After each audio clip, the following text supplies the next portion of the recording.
जाएं ले आए।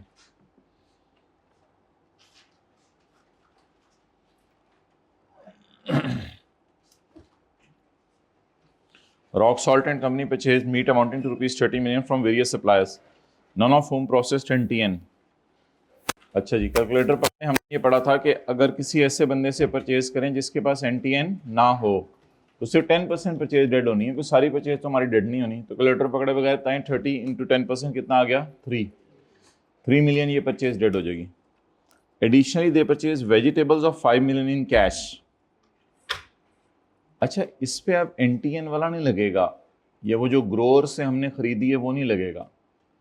5 मिलियन की हमने खरीदी है vegetable in cash.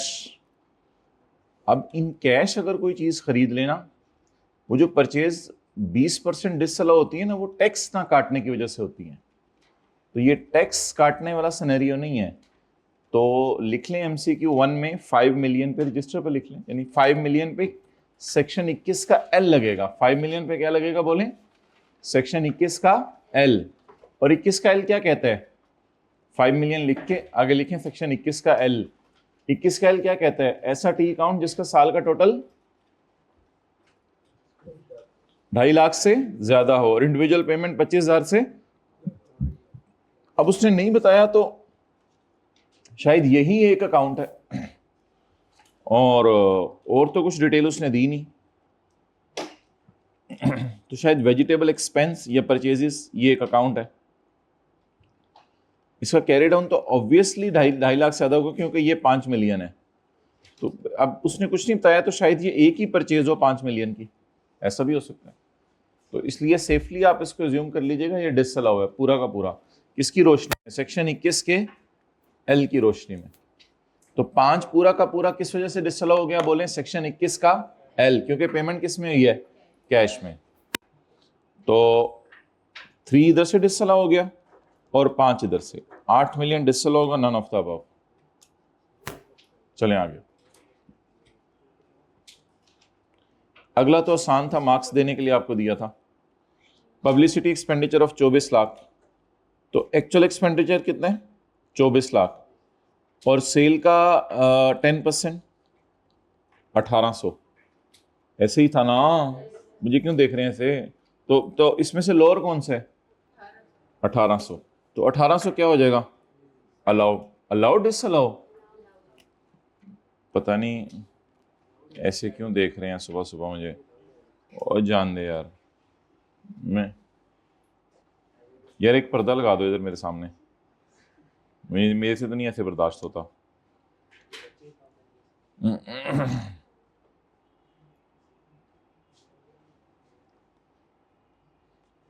Advertisement expenditure, ये एडवर्टाइजमेंट एक्सपेंडिचर है, कौन सा है,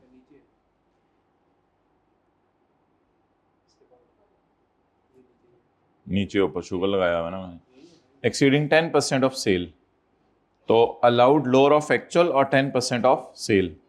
एक्चुअल 2400 है, 10% ऑफ सेल 1800, तो नॉन ऑफ द अबव, सारी नॉन ऑफ द अबव टिक कर रहा करें। Okay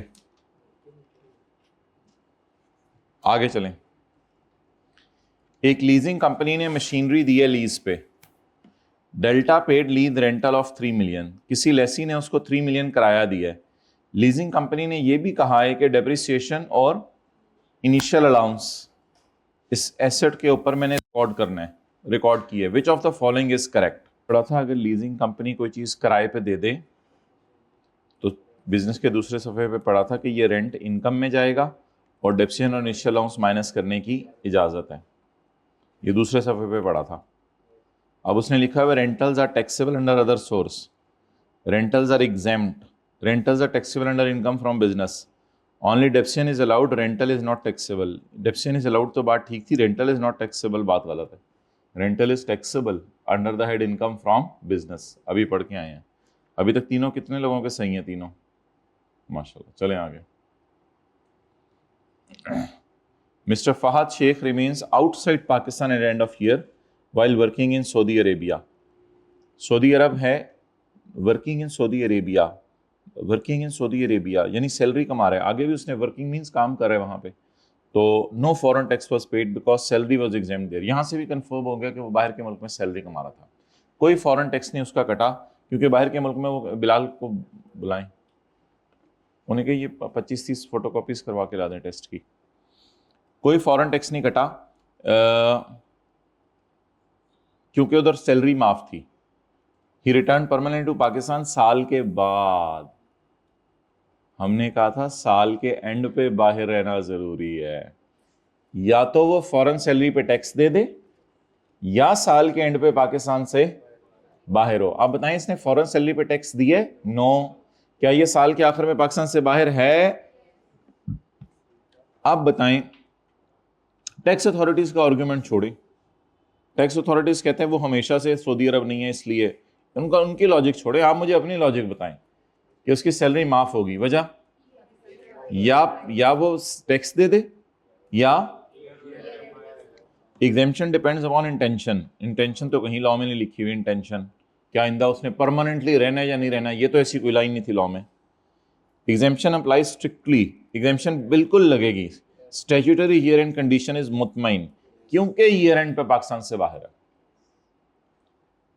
exemption depends on whether foreign tax was deducted. नहीं, फॉरेन टैक्स ना भी कटे तो कोई मसला नहीं, हमने कहा था अगर वो ईयर एंड पे बाहर है फिर भी उसको इनकम माफ हो जाएगी।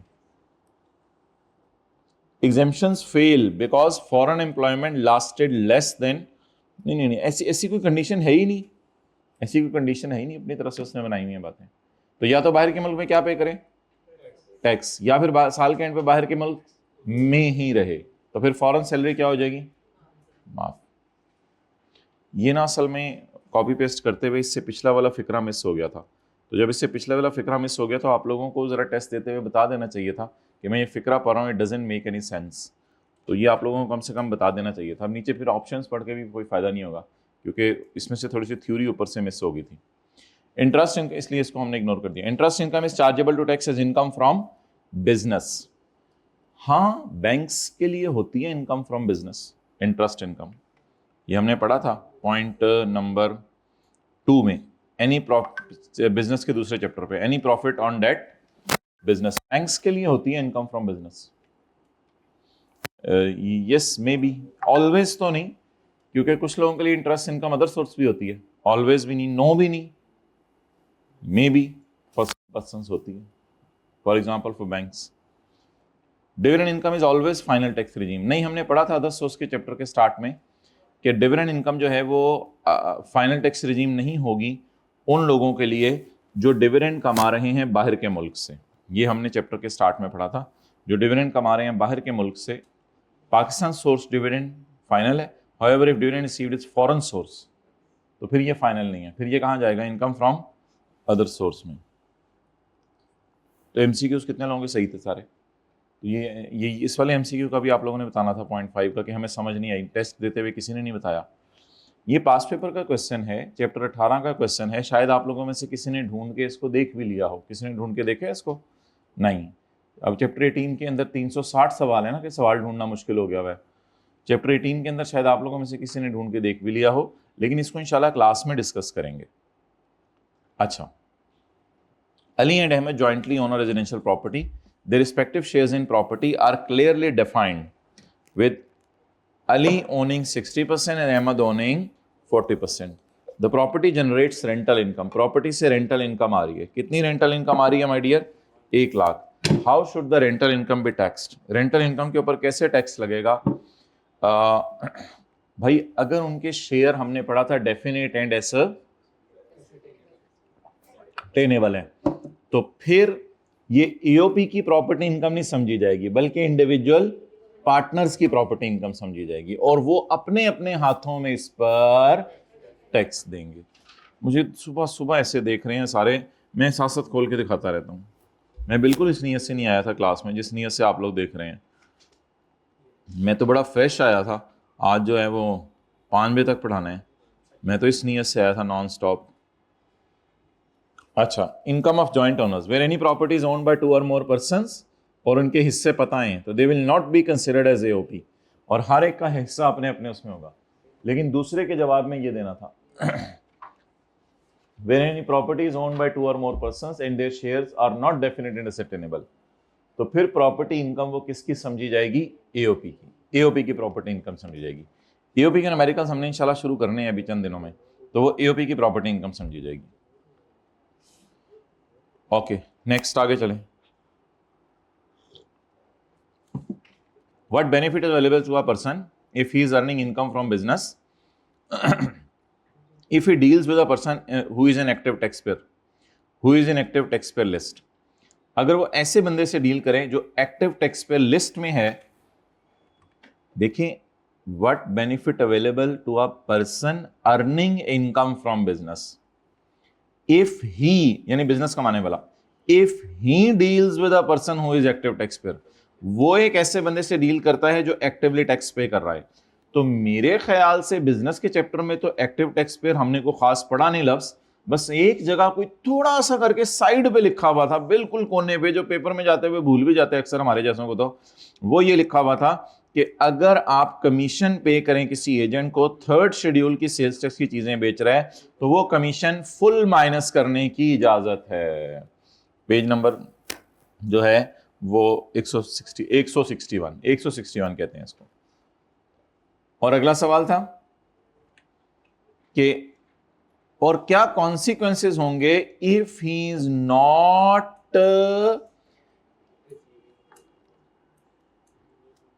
ये ना अगेन फिक्रे की गलती थी, ये भी आप लोगों को बता देनी चाहिए थी। सारी बात है, नए सवाल जब भी डलेंगे ना टर्म टेस्ट में, जो पास्ट में कभी टेस्ट ना हुए हो, तो इक्का दुक्का ऐसे मसले आएंगे, या तो हम बिल्कुल ही पुराने वाले सवाल डाल देते, फिर तो वो टेस्ट हुए होते हैं पिछले सेशन में।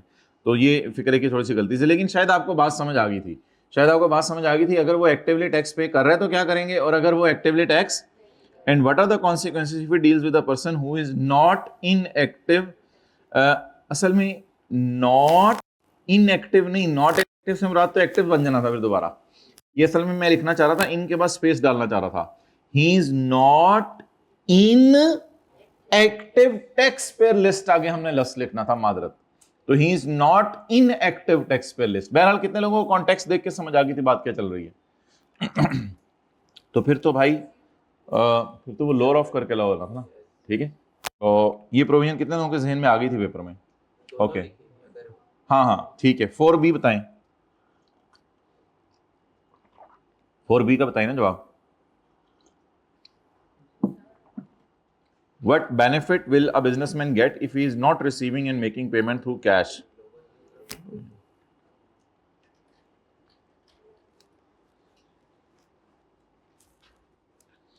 अगर वो कैश से पेमेंट नहीं कर रहा और कैश में पैसे नहीं ले रहा, तो उसे क्या बेनिफिट मिलेगा? यानी फिर किस में कर रहा है, पहले तो ये बताएं।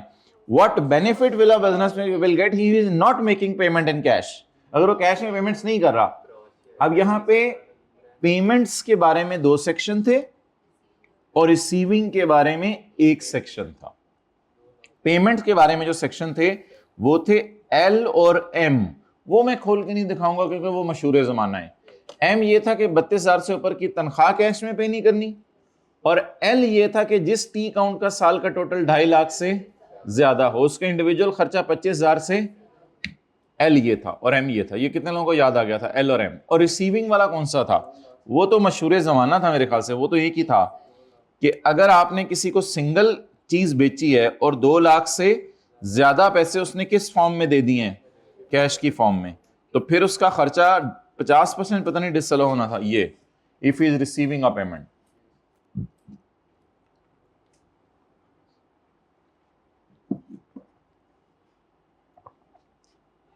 क्वेश्चन 7,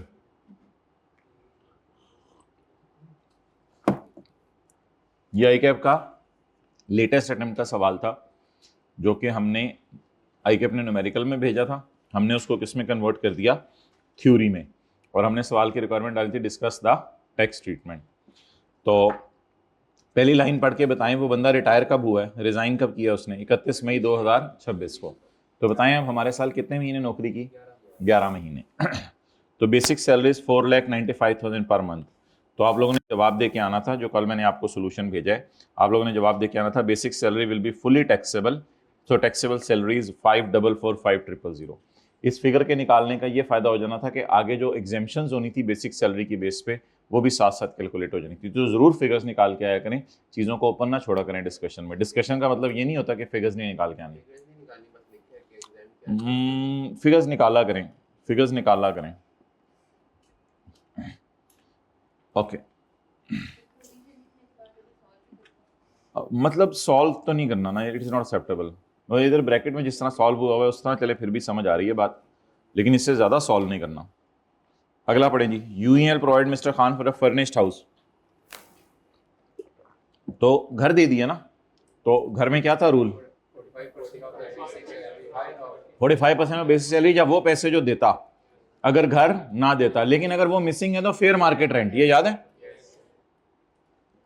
तो क्या करेंगे, 45% बेसिक सैलरी का लेंगे, कैलकुलेटर पकड़े, 45% लें इसका 45% लें इसका ये जो बेसिक सैलरी हमने निकाली हुई 544500 का, इसका 45% लें, और साथ जो है वो आप लोग लें उसका, यार ये तो नहीं बैठ के पढ़ाया जा रहा है इधर।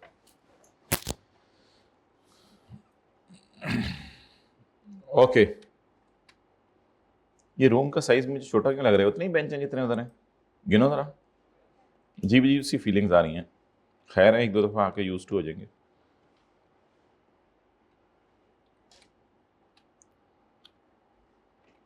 अच्छा 1,80,000 को जरब दे 12 से, क्या जवाब आया, और 11 से 1,80,000 को 11 से। As the accommodation is provided by employer, the taxable value shall be higher of 45% of basic salary and fair market rent. So the higher is 2450,000. It will be taxable. Okay. आगे चलें भाई, ये एक एक्स्ट्रा बेनिफिट है, in addition. In addition का मतलब होता है इसके अलावा, इन एडिशन इसके अलावा, आखिरी सफा। In addition, UEL reimbursed 20,000 towards apartment maintenance charges. भाई ये तो नहीं मिले भाई, इस रो में तो नहीं दिया आपने, तो उसने मेंटेनेंस चार्जेस के लिए पैसे दिए। तो मेंटेनेंस का मतलब क्या होता है, मेंटेनेंस का मतलब ये होता है कि एम्प्लॉयर एम्प्लॉय को कहता है कि यार आपके घर के अंदर कोई भी रिपेयर मेंटेनेंस हो ना, कोई बाथरूम के अंदर जो है मसला हो जाए, किचन के अंदर मसला हो जाए, कमरे में मेंटेनेंस मेरी तरफ से, तो ये तो एक एक्स्ट्रा बेनिफिट है। और ये रीइंबर्समेंट ऑफिशियल ड्यूटी के लिए या पर्सनल खर्चे की रीइंबर्समेंट है। तो 20,000 को आप लोगों ने 11 से मल्टीप्लाई किया था। ओके तो 20,000 ज़रब 11 maintenance charges reimbursed by employer shall be fully taxable. Done, आगे चलें। During the year total contribution to the recognised provident fund amounted to 1,089,000. Total contribution that is shared equally between employer and employee. आज तक कभी भी सवाल में उसने total नहीं दी थी, उसने एम्प्लॉयर की कंट्रीब्यूशन अलग दी थी, एम्प्लॉय की अलग दी थी, क्योंकि उसको पता है अब आप बड़े हो गए हुए हैं, आप 2 से डिवाइड करके एम्प्लॉय की कंट्रीब्यूशन अलग निकाल सकते हैं और एम्प्लॉयर की कंट्रीब्यूशन अलग निकाल सकते हैं, क्योंकि उसने इक्वली का लिख दिया था और इधर टोटल का लफ्ज लिखा था। ये कितने लोगों से पकड़ी गई थी बात। तो इसको 2 से डिवाइड करें, एम्प्लॉय कंट्रीब्यूशन निकाल कर, या वैसे ही उसके बारे में लिख के आए, इट विल बी इग्नोर्ड, मतलब इसमें it will not be taxable because it is already included in salary. Exam नहीं लिखना एम्प्लॉय कंट्रीब्यूशन के बारे में। और एम्प्लॉयर कंट्रीब्यूशन के बारे में आपने माय डियर क्या लिख के आना है, एम्प्लॉयर कंट्रीब्यूशन के बारे में लिख के आना है, it is exempt up to lower of. तो टोटल कंट्रीब्यूशन इज ये, employ contribution is ignored, employer contribution is 544,500 divide by 2 करके। So employer contribution to recognised exempt up to lower of ये और 1.5 लाख। तो अब वो न्यूमेरिकल का फॉर्मेट तो चल नहीं रहा, तो थोड़ा समझिएगा जरा बात को। एम्प्लॉयर ने कंट्रीब्यूट किए कितने, 5,44,000, दोनों में से लोअर माफ 1.5 लाख, तो बाकी क्या हो जाएगा, टैक्सेबल। बाकी तो ये उन लोगों को समझ आ रहा है जिनकी ये चीज़ें रनिंग में हैं, जिन्होंने रनिंग में ये चीज़ें नहीं, तो वो तो वैसे ऐसे ही बैठे हुए हैं। माशाल्लाह आप लोगों को समझ आ रहा है। Under an employ share scheme, अच्छा आज अगर आप हमें इजाज़त दें तो हम एम्प्लॉय शेयर स्कीम प्रॉपर तरीके से सॉल्व नहीं करते, हम ज़रा शॉर्टकट लगाने की कोशिश करते हैं। फॉर्मूला जहन में रखिएगा मेरे साथ और शॉर्टकट लगाने की कोशिश कीजिएगा। ये शॉर्टकट हम आपको पेपर में भी लगाने की इजाज़त दे रहे हैं। बेशक पेपर में भी शॉर्टकट लगाइएगा, वो पूरा फॉर्मूला बेशक ना लिखें, fair market value of share minus cost of share minus cost of right, थोड़े से बड़े हो जाए, आज ट्राई करें, फॉर्मूला वही जहन में रखें। Under an employ share scheme 30,000 shares of UEL originally allotted to mister Khan. अच्छा, यहाँ तक कितने लोगों का सही जा रहा है? ये लेटेस्ट टाइम का सवाल था, ये भी आप लोग सही करने लगे हैं माशाल्लाह। Under an employ share scheme 30,000 shares of UEL originally allotted to mister Khan on 1 July 2021। बहुत पुरानी बात बता रहा है माय डियर। तो एम्प्लॉय को शेयर कब मिले थे? 2021 में। ओरिजिनली अलॉटेड के साथ कुछ ना लिखा होता तो मैंने कहा था शायद फ्री ऑफ कॉस्ट हो, लेकिन उसने लिखा हुआ है ओरिजिनली अलॉटेड एट 20 पर शेयर का मतलब बताएं। It is the cost of share. Became transferable during the year. Oh, 5 साल की रिस्ट्रिक्शन लगाई हुई थी, 5 साल की रिस्ट्रिक्शन लगाई हुई थी। Became transferable during the year. जिन बच्चों को क्लियर नहीं हुआ था उसने आगे फिर बताई ये बात। Under the terms he was not allowed to transfer the share before 31 July 2025। हमारे साल का पहला महीना, यहां तक वो ट्रांसफर नहीं कर सकता था। और इधर उसने दोबारा बता दिया became transferable during the year. जिसको तसल्ली नहीं हुई, आई कैप ने 2 दफा लिख के बात बताई कि सुन लो हमारे साल रिस्ट्रिक्शन, अब हमारे साल अंदर वाली जेब से जब बाहर वाली जेब में आएंगे, है ही नहीं, बाहर वाली जेब में आएंगे। तो व्हाट इज द कॉस्ट? 20। लेकिन अब फेयर वैल्यू कब की देखनी है? The fair market value was 35 on grant date. Grant date को तो रिस्ट्रिक्शन लगी हुई थी, एंड 65 ऑन 31 जुलाई 25। अब आप जहन में सोचें क्या करेंगे पेपर में। Fair market value of share, पहले सुन लें, fair market value of share 30,000 into 65 minus cost of share 30,000 into 20। तो क्यों ना कैलकुलेटर, कॉस्ट ऑफ राइट तो है ही नहीं, क्यों ना कैलकुलेटर पे 65 माइनस 20 इंटू 30,000। समझ आई? लंबा तरीके से घर जाके करना हुआ कर लीजिएगा। 65 माइनस 20 इंटू 30,000। हाँ, लिख के बता रहा हूं। पुराने वाले तरीके से लिख के बताऊं या नए वाले तरीके से?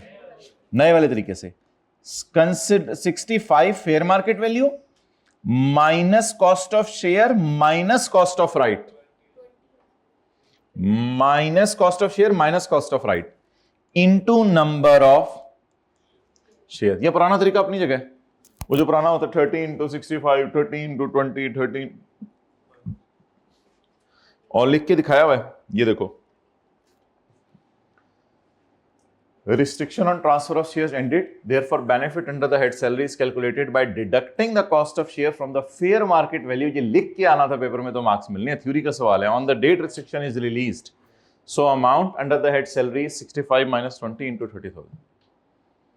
लेकिन उसकी जगह आप लोग कर लेते, कोई मसला नहीं। ऐसे शॉर्टकट्स में ना जाया करें, अक्सर लोग परेशान होते हैं शॉर्टकट से। Fair market value minus cost of share.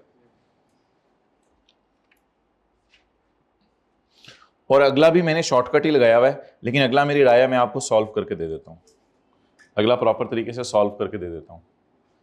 On यकम फरवरी 26 मिस्टर खान सोल्ड उसमें से 20,000 शेयर्स। मिस्टर खान ने उसमें से कितने शेयर्स बेच दिए? 20,000। तो कंपनी सवाल के टॉप पे लिखा हुआ है, सवाल के टॉप पे लिखा हुआ है कंपनी कौन सी है? लिस्टेड। सवाल के टॉप पे देखो ना माय डियर, कंपनी कौन सा लिखा हुआ है? लिस्टेड। तो लिस्टेड है, पब्लिक लिस्टेड है ना, तो इसलिए सिक्योरिटीज होगी, सेपरेट ब्लॉक होगी ना। अच्छा जी, इस लफ्ज का मतलब बताता हूं, नेट ऑफ एक्सपेंसेस का। इसका मतलब बताता हूं। 140 का शेयर बेचा है। What is the consideration? Quantity कितनी? 1 इंटू 140 2800 लेस कॉस्ट।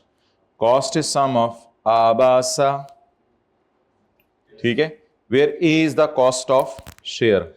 वो फिर पीछे मैंने निकाली नहीं हुई, वो मेहनत से अब निकालनी पड़ेगी मुझे, क्योंकि पिछला मैंने फॉर्मूला नहीं लगाया, उधर भी शॉर्टकट मारा है। वो मुझे कॉस्ट ऑफ शेयर निकालनी पड़ेगी। कॉस्ट ऑफ शेयर थी 30,000, आपको अभी अभी मैंने दिखाया था, इनटू 20 कितना हो गया? 600। Cost of right 0। Income from salary अल्लाह का शुक्र है थोड़ी देर पहले मैंने निकाल ली भी है, डेट इज 1350। 1350। जी जवाब बताएं। 1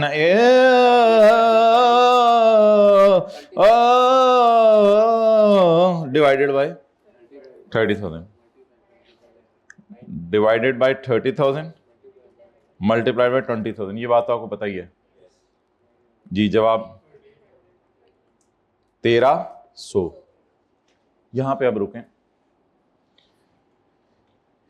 इन दोनों को जमा करके आपको चाहिए था कि नोशनल एक्सपेंसेस माइनस करते। इन दोनों को जमा करके आपको चाहिए था कि नोशनल एक्सपेंसेस माइनस करते। लेकिन एक और सवाल भी आई कैप का, वो मैं आपको प्रॉपर क्लास में करवाऊंगा। जब आई कैप लिख देना सेल में से ही एक्सपेंसेस नेट हो चुके हैं, तो बस वो फिर आपसे एक्सपेंसेस माइनस नहीं करवाना चाह रहा। उसने बताए भी नहीं है कितने वैसे, लेकिन उसने अब कर दिए हैं। तो लिखें नोशनल एक्सपेंसेस इसलिए माइनस नहीं किए कि सवाल में लिखा हुआ था नेट ऑफ के माइनस हो चुके हैं, करने चाहिए थे इसमें। लिखें नोशनल एक्सपेंसेस माइनस इसलिए नहीं किए कि उसने लिखा हुआ है एक्सपेंसेस माइनस हो चुके हैं। अब हमें फिर करने की जरूरत नहीं है।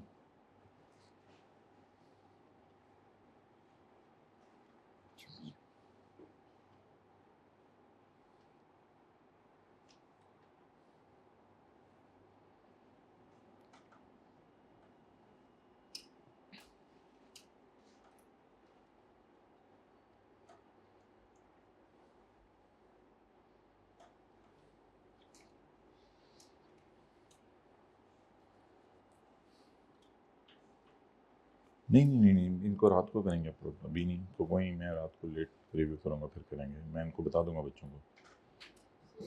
जी वो तो अभी आने लगा है, वो भी सवाल जो मैंने सैलरी वाला डाला था। और आखिरी चीज, अब ये गेन आ जाना था। On 30 June 2026 Khan received is final settlement amount. उसने फाइनल सेटलमेंट अमाउंट रिसीव की है which comprised his salary for the month of May, जिसमें उसकी मई के महीने की सैलरी भी उसको दे दी है। 30 जून बहुत लेट दी, वैसे इतना जुल्म नहीं करना चाहिए लोगों को कि मई की सैलरियां जून में दे रहे हो। हाँ खुदा ना खास्ता फिर 1 जुलाई लिखता तो फिर तो अगले साल रिसीव होती, फिर हमने उसको इस साल ही डालना था। शुक्र है हमारे साल मिल गई। तो on 30 June mister Khan received his final settlement amount which comprised his, जिसमें 2 चीज़ें पड़ी हैं उसे जाते हुए। एक तो हमने मई की तनख्वाह दी है, आखिरी महीने तुमने काम किया, वो मई की तनख्वाह तो ऊपर ही हमने 11 से मल्टीप्लाई करके निकाल ली हुई है। उसको एक मई की तनख्वाह दी है जाते हुए, और उसको अकमुलेटेड बैलेंस दिया है रिकग्नाइज्ड प्रोविडेंट फंड का, जो कि 17 मिलियन बन रहा है। क्लियर? अब आप मुझे बताएं इसमें मई की तनख्वाह पड़ी है या नहीं पड़ी इस 17 मिलियन में?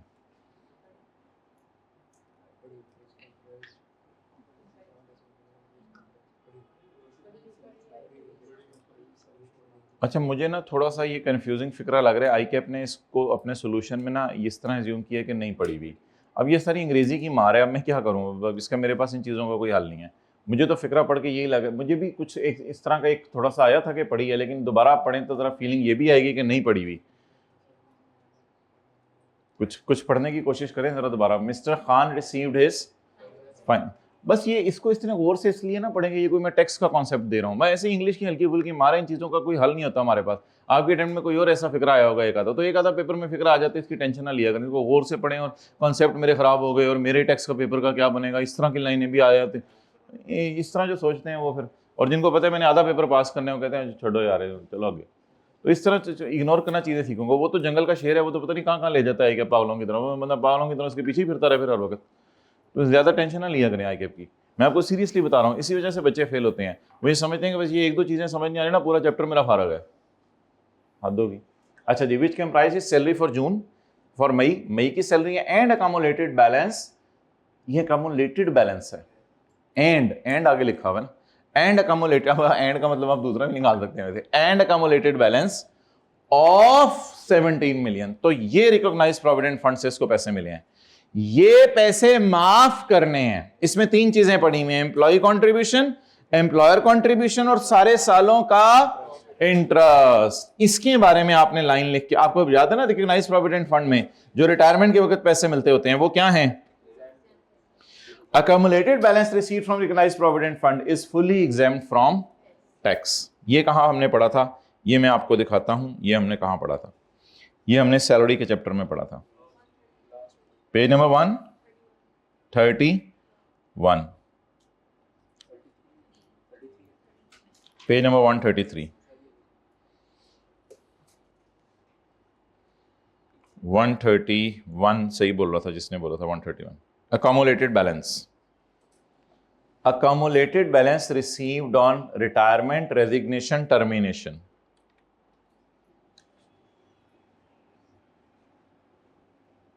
and accumulated balance in his fund is received, contributed नहीं, contributed होता है उसके लिए बास्केट में डाल के रख रहे हैं, कंट्रीब्यूट तो 15-20 सालों से कर रहे होंगे। अब कंट्रीब्यूशन नहीं हो रही, अब मैंने ये लफ्ज लिखा था, रिसीव्ड का मतलब होता है अब वो बास्केट भर गई है, लाल रुमाल हटाएं, ये पैसे घर लेके जा रहे हैं। जैसे वो 9,41,000 की फिगर याद होगा आपको, जो हमारा मेन सवाल था। तो ये क्या हो गई? Examined. The accumulated provident fund balance include interest। ओ, ये सारे सालों का इंटरेस्ट नहीं है, ये हमारे साल का इंटरेस्ट है। अगर ये सारे सालों का इंटरेस्ट होता तो फिर तो इसका कुछ भी नहीं करना था। सारे सालों का इंटरेस्ट का हमारे साल क्या करना है? सारे सालों का इंटरेस्ट का हमारे साल क्या करना है? बड़ा कमाल सवाल था। ये इंटरेस्ट इस साल का दिया उसने, सिर्फ किस साल का दिया? इस साल का। और ये क्रेडिट हो रहा है उसके अकाउंट में, जमा हो रहा है, जमा होने के बाद मिल गया ऊपर, लेकिन क्रेडिट हो रहा है उसके अकाउंट में। इंटरेस्ट क्रेडिट होने का मतलब क्या होता है और सारे सालों के इंटरेस्ट का क्या मतलब होता है? आज सुने ये बात। ये सवाल किया था हमने क्लास में। ये पैसे उसके अकाउंट में क्रेडिट हुए हैं, ये पैसे उसके अकाउंट में क्रेडिट हुए हैं, ये पैसे उसके अकाउंट में क्रेडिट हुए हैं। इंटरेस्ट इज क्रेडिटेड, ये interest credit for the year है। ये उसके अकाउंट में पैसे क्रेडिट हुए हैं, ये उसके अकाउंट में पैसे क्रेडिट हुए हैं, ये वो घर लेके जा रहे। हमारे सवाल ने ये वाला नहीं दिया सारे सालों का, हमारे सवाल ने ड्यूरिंग द ईयर वाला दिया है। तो हमने भी क्लास में ऐसा ही सवाल किया था। रिटायरमेंट के साल में ये तीन फिगर्स भी डील की थी हमने। जब आप लोग गलती से 12 से मल्टीप्लाई करते, मैंने कहा था 9 से मल्टीप्लाई करें। तो रिटायरमेंट के साल में ये वाली फिगर्स भी दी हैं उसने और ये फिगर एग्जैक्ट दिया उसने। नाउ उसकी ये वाली फिगर जो है ना 17022 is like this. Why? Received accumulated balance. accumulated में सब कुछ पड़ा होता है, इसमें सारे सालों का एम्प्लॉयर, सारे सालों का एम्प्लॉय कंट्रीब्यूशन, सारे सालों का इंटरेस्ट पड़ा हुआ है, ये उसे रिसीव हो रहा है। और ये 2837 इसमें इस साल का इंटरेस्ट है, और इस साल का इंटरेस्ट वैसे उसको यहां देना चाहिए था, क्योंकि हमारा रिदम बना होता है इधर कि एम्प्लॉयर कंट्रीब्यूशन, एम्प्लॉय कंट्रीब्यूशन और इंटरेस्ट को ट्रीट करें। लेकिन वो ड्रामे ने इस साल का इंटरेस्ट कहां जाके दिया? एंड पे जाके दिया। तो कितने लोगों को पता चल गया था ये इस साल का इंटरेस्ट है? नहीं पता चला था? तो ये ऑफ द ईयर को फिर काट देना दें आप लोग, अगर नहीं पता चला था। मैं आपकी बात मान रहा हूं, अगर ये सारे सालों का इंटरेस्ट होता ना तो फिर ये इसी में पड़ा होता, फिर तो इसको भी इग्नोर करना है ना।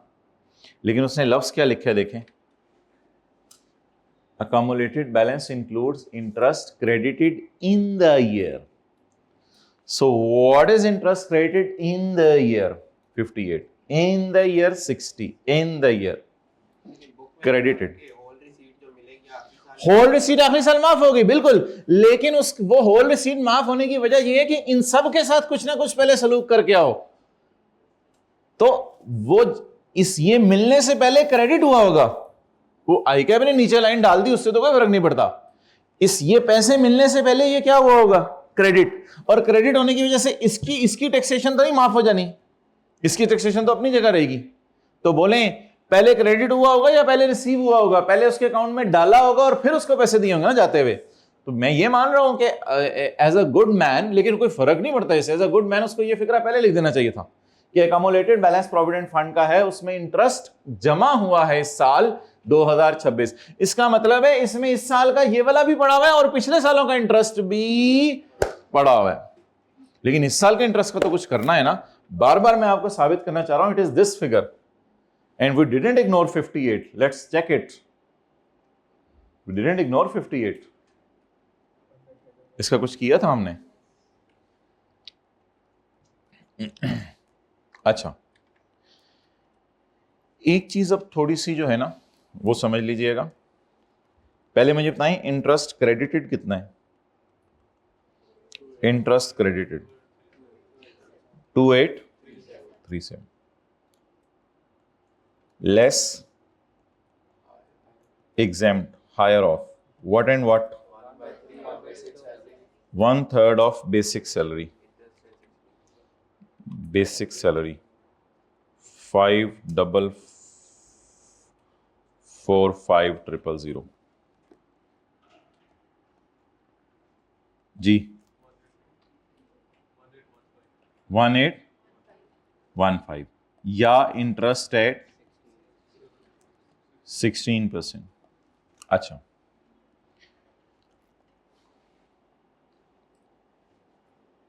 असल में ना 16% इंटरेस्ट उसने इंटरेस्ट रेट नहीं बताया। अगर उसने बताया होता ना इंटरेस्ट रेट 20 या 21% है, तो आप करते 2837 डिवाइड बाई 21% मल्टीप्लाइड बाय 16%। लेकिन एक चीज वो दे गया जो हमारे काम की है, वो दे गया रिटायरमेंट के वक्त जो उनको पैसा मिल रहा है, वो पैसा में इंटरेस्ट भी पड़ा हुआ है, वो पैसे में इंटरेस्ट भी पड़ा हुआ है। इसका मतलब है आप अगर, ये जरा बात समझिएगा, इसका मतलब है आप अगर 17022 आप अगर इसमें से ये फिगर माइनस कर दें तो फिर आपको ये फिगर आ जाएगी। एग्रीड और नॉट? इस पर मिलना इस साल इंटरेस्ट, जाहिर बात है इंटरेस्ट किसी अमाउंट पे मिलता है ना। इंटरेस्ट इस साल के अमाउंट पे मिलता है या सारे पड़े हुए पैसे पे मिलता है? तो समझे क्या बात। ये थोड़ी सी जरा टेक्निकल बात होगी थी, ये उसने आईके ने पहली दफा टेस्ट की है। ठीक है, ये क्या है? 941 सारे सालों की फिगर है। इसमें से अगर आप माइनस कर दें ये, तो what you will get? Full amount lying in fund. उसके ऊपर परसेंटेज लगा के देख लेते हैं, हमारे परसेंटेज लगा के देखते हैं। 17022 minus 2837, what is this? It is money lying in fund before giving this year interest.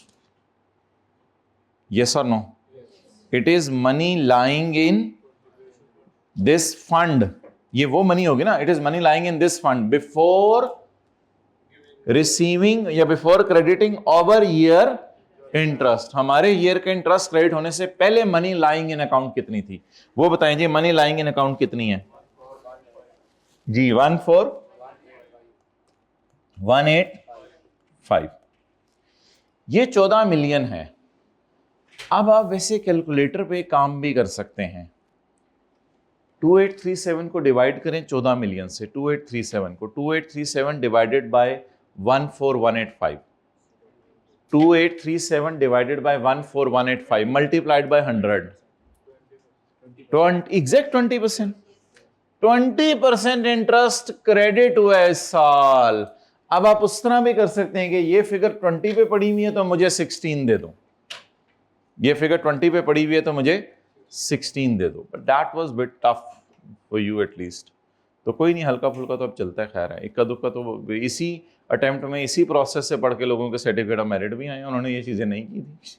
वैसे इन चीज़ों से क्या फ़र्क पड़ता है? इन चीज़ों से तो कोई फ़र्क नहीं पड़ता माइडिया। ये तो इक्का दुक्का चीज़ें हैं, हर टाइम में आती हैं। अगली दफ़ा वालों के लिए कोई और इक्का दुक्का आप लोगों के लिए आ जाएंगी। तो इन चीज़ों की टेंशन ना लिया करें। तो बता दें, इफ़ आई डिडक्ट, इसमें से ये माइनस करूं तो क्या आएगा? इसको एक बैंक समझ लेना। मेरे बैंक में पड़ा हुआ सारा सरमाया आ जाएगा, उसमें मुझे इंटरेस्ट मिलेगा। अब अगर आपने ये निकाल ही लिया है कि इंटरेस्ट मिलने से पहले मेरे बैंक में इतने पैसे पड़े हुए थे और इंटरेस्ट मिला इतना, तो कैलकुलेटर पे जरा चेक करके आ देखें इंटरेस्ट मिला कितना। यानी इंटरेस्ट मिलने से पहले मेरे बैंक में पड़े थे 14 मिलियन और बैंक ने इंटरेस्ट इस साल दिया ये, तो कैलकुलेटर पकड़े तो 2837 डिवाइडेड बाय 14185, क्या जवाब आ रहा है? 20%। अब कैलकुलेटर पकड़े 2837 पड़ा हुआ 20% पे, तो मेरे कैलकुलेटर बताओ 16 पे कितना होगा? 2270। और लोअर हायर लेने, हायर 2270 बाहर आ जाएगा 560। ये किसी का निकला? ये तो नहीं किसी का निकला होगा, ये तो सर्टिफिकेट ऑफ मेरिट बोलो नहीं निकला होगा, ये तो टेंशन ना लिया। 560 डन।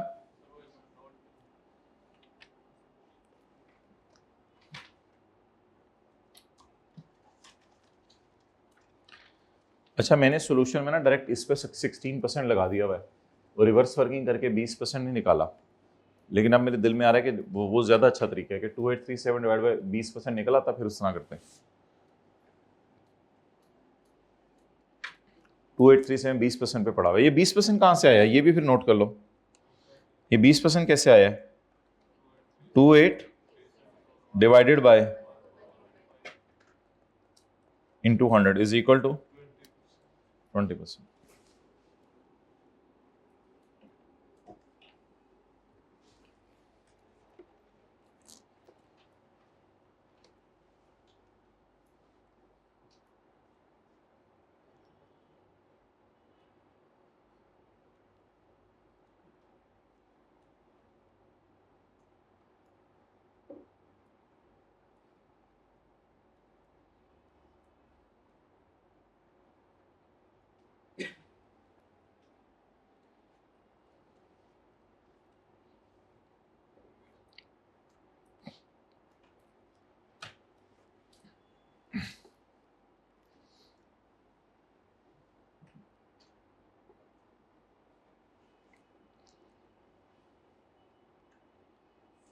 चलें भाई, और कुछ हमें पता चले ना चले, ये इक्का दुक्का चीज़ें 20% 16%, ये तो मेरी नज़र में कोई ऐसी इंपॉर्टेंट चीज़ें नहीं है। और कुछ हमें पता चले ना चले, कम से कम हमें ये तो पता होना चाहिए कि इन अल्फाज के नाम क्या हैं। भाई इस वजह से ना मैंने यहाँ पर पास्ट के स्टूडेंट्स के मसाइल को देखते हुए यहाँ पे बड़े बड़े करके नाम लिख दिए हुए हैं।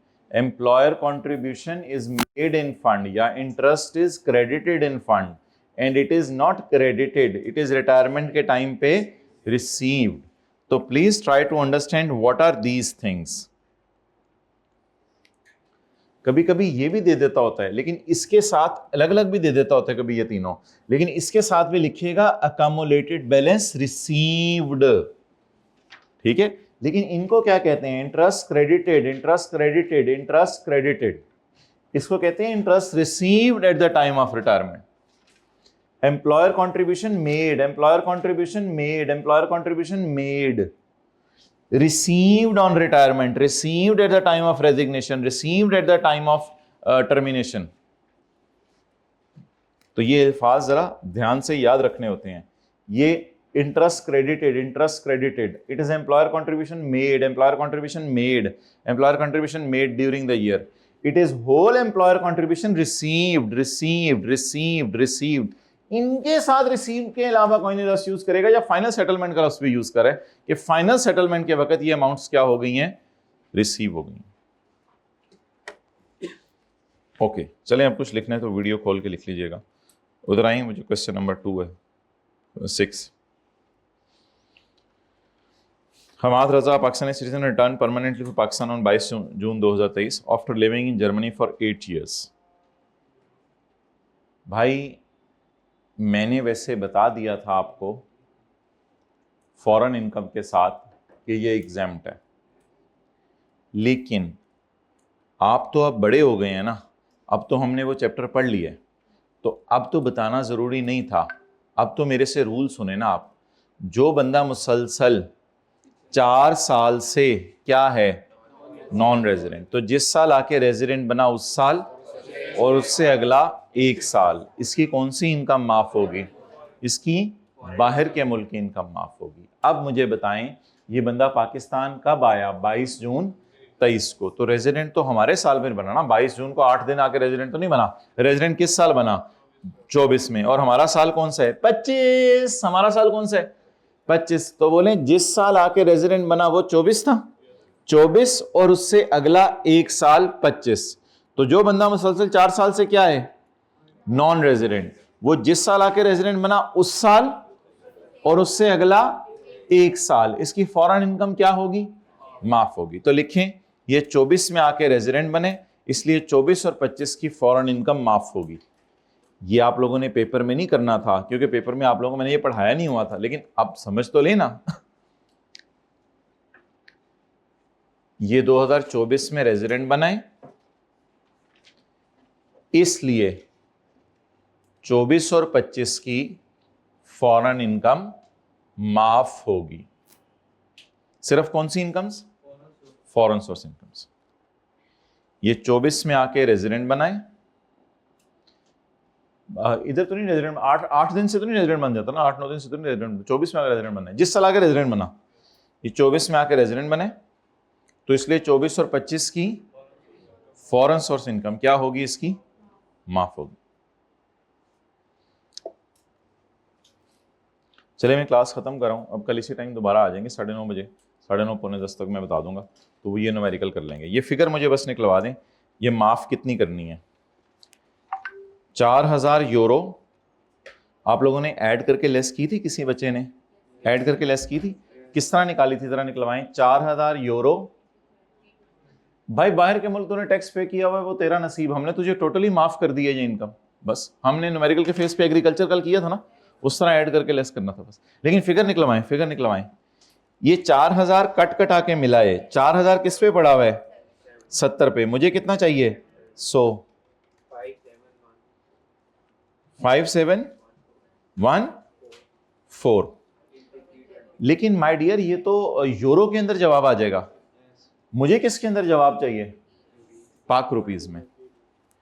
Into rupees is equal to 1828। आगे 3 जीरो भी होंगे ना मेरे ख्याल से। ठीक है, चलें जी, अल्लाह हाफिज।